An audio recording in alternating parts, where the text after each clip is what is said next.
আসসালামু আলাইকুম সবাইকে, কেমন আছেন আপনারা? আশা করি ভালোই আছেন। তো সবাইকে আমার শখের ফার্ম পেজে স্বাগতম।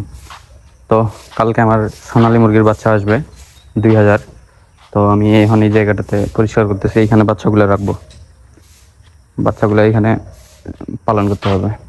তো জায়গাটা আমাদের অনেক নোংরা হয়েছিল, তো জায়গাটা ধুয়ে দিছি, এখন পরিষ্কারের কাজ চলতেছে। পরিষ্কার করে আমরা বুডার বসাবো আর কি।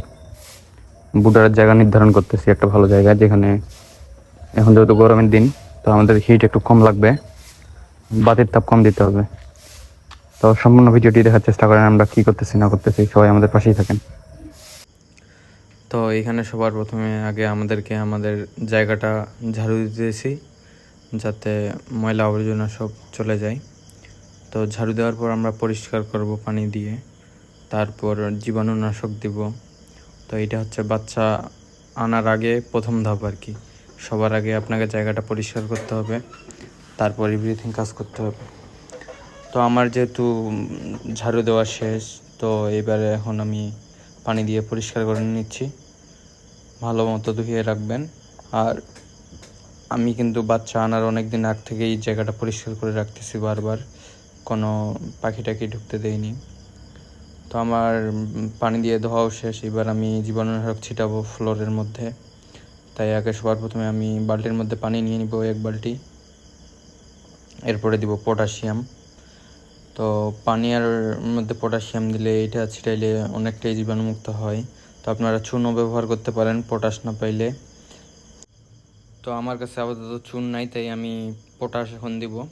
তো আমি সবার প্রথমে 1 বালতি পানি নিয়ে নিব, তারপর এর মধ্যে পটাশগুলো দিয়ে দিব আর কি। তো আমি এখন পটাশগুলো দিচ্ছি। পটাশ দিয়ে ভালো করে মিক্স করবেন পানিটা, তারপর পুরো ফ্লোরের মধ্যে ছিটাই দিবেন, যাতে ফ্লোরের কোনো জায়গা বাদ না থাকে। তো আমি পটাশগুলো দিয়ে একটু ভালো মতো মিক্স করে নিব, মিক্স করে এরপরে ছিটাবো পটাশগুলো আর কি। তো আমার মিক্স করা শেষ, এবার এখন আমি পটাশগুলো ছিটাবো ফ্লোরে, কোনো অংশ বাদ রাখবো না। দেখেন পুরো গোলাপি কালার হয়ে গেছে। তো এখন আমি ফ্লোরের মধ্যে দিয়ে দিব পটাশগুলো ভালোভাবে। তো আমি এখন দেওয়া শুরু করলাম। তো আমি ভালো মতো ফ্লোরে ছিটাচ্ছি। তো এরপরে আমার যিনি লোক ছিল ফার্মের, উনি এখন ছিটাবে, আর আমি আপনাদেরকে দেখানোর চেষ্টা করি যে কিভাবে আমি ছিটাচ্ছি পটাশগুলো।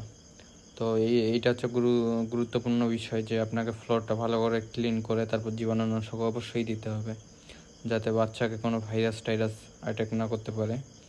তো আমার পুরো ফ্লোর তো আগে থেকেই ক্লিন করে রাখছিলাম। তো এখন আমি এই পটাশগুলো ছিটাই দিচ্ছি। দেখেন পুরো ফ্লোর গোলাপি হয়ে যাবে।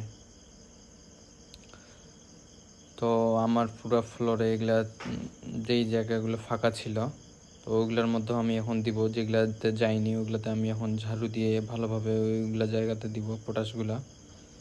আর আপনারা চেষ্টা করবেন চুনও দেওয়ার, কারণ চুনও অনেক ভালো কাজ করে। আমার কাছে যেহেতু চুন নাই, আমি এইটা দিছি। আর বাচ্চা আনার আগে এটা হচ্ছে প্রথম ধাপ। এরপরে বুডার করতে হবে, বাতি দিতে হবে, আরও অনেক কিছু আছে।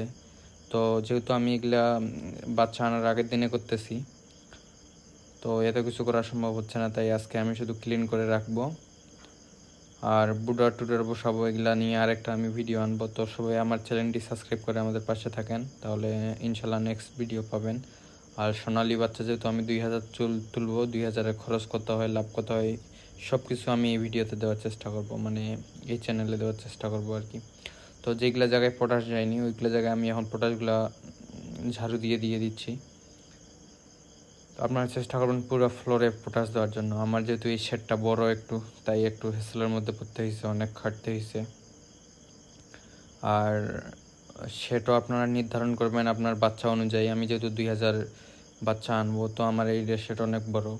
আমার সামনে আরও শেড আছে, তো ওগুলোর মধ্যে আমি তুলে নিই, কারণ ওগুলোর মধ্যে আগে আমি লেয়ার তুলছিলাম, আপনারা জানেন।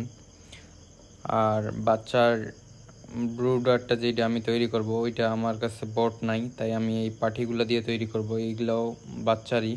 তো যেহেতু এইগুলা দিয়ে আমি আগে একবার লেয়ার বাচ্চা ব্রুডিং করছিলাম, তাই আমি এগুলাতেও ভালো মতো জীবাণুনাশক দিয়ে ক্লিন করে নিচ্ছি আর কি, পাটির মধ্যেও, যাতে বাচ্চার আমার কোনো সমস্যা না হয়। আর বাচ্চা আনার যেদিন আনবেন আর কি ওই দিন তো অবশ্যই জীবাণুনাশক স্প্রে করবেন চারদিকে, মাস্ট করতেই হবে, তাতে আপনার বাচ্চা সুস্থ থাকবে। আর আমি ওই সামনের ওই সেটে এর আগেরবার লেয়ার করছিলাম, তাই ওই সেটে আর বাচ্চা করতেছি না, এবার 2-3 মাস বন্ধ রাখবো। আমার যেহেতু অনেক সেট, 4-5টা সেট এখানে, তাই আমি একটাতে একবার বাচ্চা করলে পরের বার আলাদাটাতে বাচ্চা করার চেষ্টা করি আর কি, তাহলে সুস্থ থাকে আমার বাচ্চা।